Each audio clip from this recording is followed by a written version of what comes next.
Olá, eu sou a professora Priscila e hoje nós teremos mais uma aula de biologia.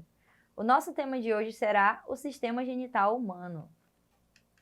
Bom, nós sabemos que o sistema genital é o sistema reprodutor dos organismos sexuados, ou seja, dos organismos que precisam ter uma fêmea e um macho para se reproduzir. Nesse caso, pessoal, eu trouxe para vocês a abordagem do nosso sistema reprodutor. Então, o sistema reprodutor também é chamado de sistema genital. Ele é responsável por proporcionar as condições adequadas à nossa reprodução. Existe o sistema reprodutor masculino, que é responsável por produzir o gameta masculino, ou seja, o espermatozoide, e depositá-lo lá no interior do corpo da mulher. E também existe o nosso sistema reprodutor feminino, que atua produzindo os gametas femininos, ou seja, o nosso ovócito ou ovócito secundário, e também serve como local de fecundação e o desenvolvimento do bebê. Como vocês podem observar, o sistema reprodutor masculino e feminino são bem diferentes. Bom, a função do sistema reprodutor, como a gente já sabe, é atuarem juntos e garantir a multiplicação da nossa espécie, né? Através desse sistema de reprodução sexuada é que a gente consegue perpetuar a nossa espécie. Então, tanto o sistema genital masculino quanto o sistema genital feminino, eles são responsáveis por produzir gametas, né?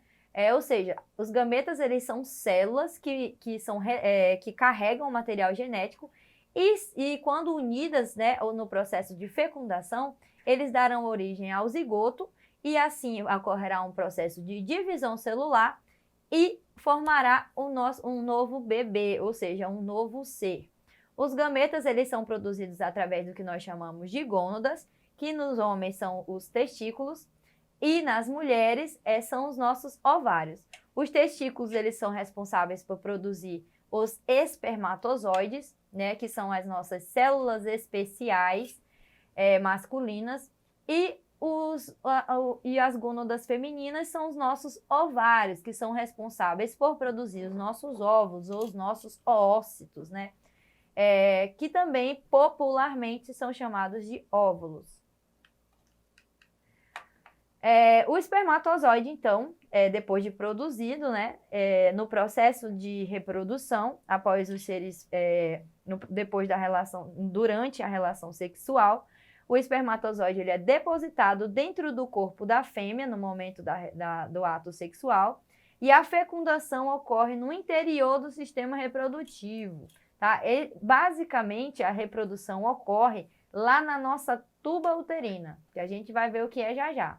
Após a fecundação, é formado o zigoto, que é quando ocorre o encontro do espermatozoide com o óvulo. Eles se juntam e formam o zigoto, que também pode ser chamado de ovo. Ou seja, ele é similar realmente a um ovo.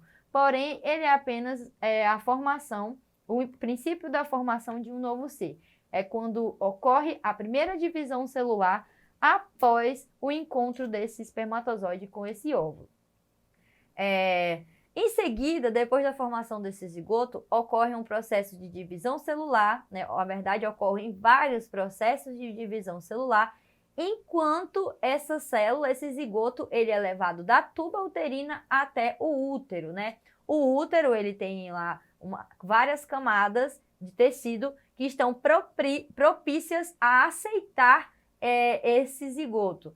Então, quando ele chega lá no zigoto, ele é instalado. Quando ele chega dentro do útero, ele é instalado lá no útero, ele se implanta, ele fica, né, como se tivesse aderido à parede uterina, que nós chamamos de endométrio, e ali inicia-se o processo de desenvolvimento do novo ser humano. Esse processo dura em torno de 40 semanas, né, o período de gestação. Bom, o sistema reprodutor masculino, ele possui alguns órgãos externos, né, que são responsáveis para auxiliar no momento da cópula e também produzir os espermatozoides. Como nós podemos ver, nós temos os ductos deferentes, o pênis, a uretra, vesícula seminal, dentre outros. Os testículos, eles são as gônadas masculinas, que são responsáveis pela produção de testosterona, né? Eles são formados por vários ductos, vários tubos, né, enrolados, que nós chamamos de túbulos seminíferos ou ductos seminíferos, no quais, lá nesses ductos seminíferos, é onde os espermatozoides eles serão produzidos, né? Então, além de produzir os gametas, além de produzir os espermatozoides, o testículo também produz a testosterona, que é o hormônio relacionado com a diferenciação sexual e a formação do espermatozoide. Além disso, nós temos o epidídimo, que depois de sair lá dos ductos seminíferos, onde são produzidos os espermatozoides, ele vai para o epidídimo, que é formado por tubos meio espiralados. Nesse local, né, lá no epidídimo, o espermatozoide, ainda em crescimento, ele adquire a maturidade e se torna móvel. É assim que ele consegue obter a cauda para se movimentar, lá no nosso epidídimo. Em seguida, temos os nossos ductos deferentes, que no momento da ejaculação, né, o espermatozoide ele sai lá do epidídimo e vai para os ductos deferentes. Esse ducto ele encontra a vesícula seminal e passa a ser chamado de ducto ejaculatório, né? Que é o que ele ajuda também, ele se conecta com a uretra e ajuda a abrir essa uretra na hora da ejaculação. A uretra, ela é um ducto, é um canal que se abre para o meio externo, então ela conecta o meio interno, lá toda a parte do espermatozoide, do ducto deferente, da vesícula seminífera, até o meio externo, né? Ela percorre todo o pênis e serve como local de passagem para o sêmen, né? Que é aquele líquido onde vai conter os espermatozoides, e também para a urina. Portanto, ele é comum tanto no sistema urinário quanto no sistema reprodutor.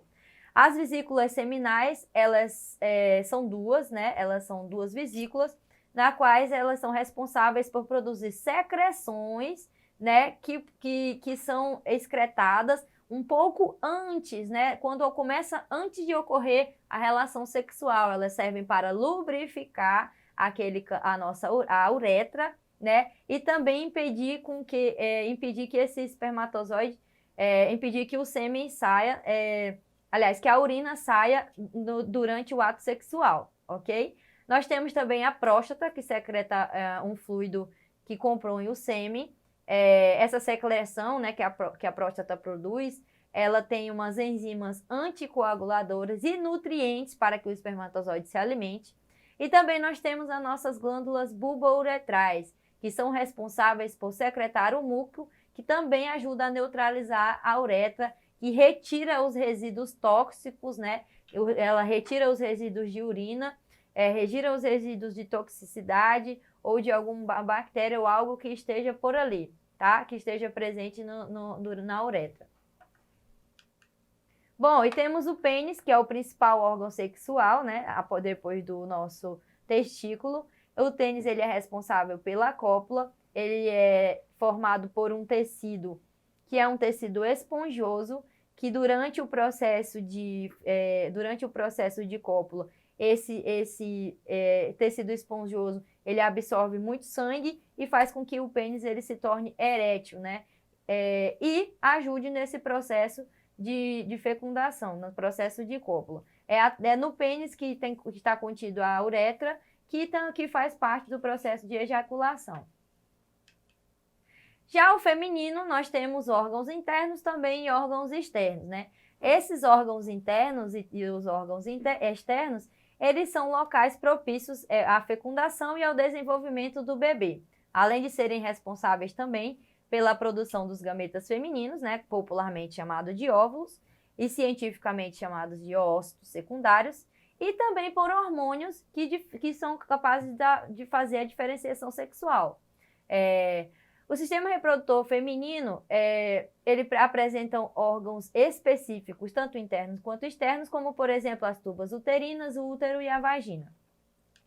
Bom, os ovários, né, como a gente já falou, ele faz parte do sistema reprodutor feminino. E no sistema reprodutor feminino, lá nas mulheres, observa-se, então, 2 ovários, né, um de cada lado. Eles são responsáveis por produzir os oócitos, né? Nesses órgãos são produzidos também o hormônio estrogênio e a progesterona, no caso das mulheres, que estão relacionadas com a manutenção do nosso ciclo menstrual E o estrogênio também está relacionado com o desenvolvimento de caracteres sexuais secundários, ou seja, o desenvolvimento de mamas, né, a parte mais feminina da mulher. Já as tubas uterinas, que também são encontradas apenas no corpo feminino, observa-se a presença também de duas tubas uterinas.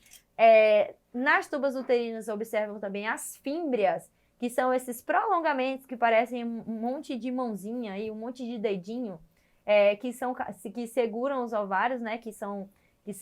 Elas se abrem e se fecham nos ovários. Essas extremidades, né?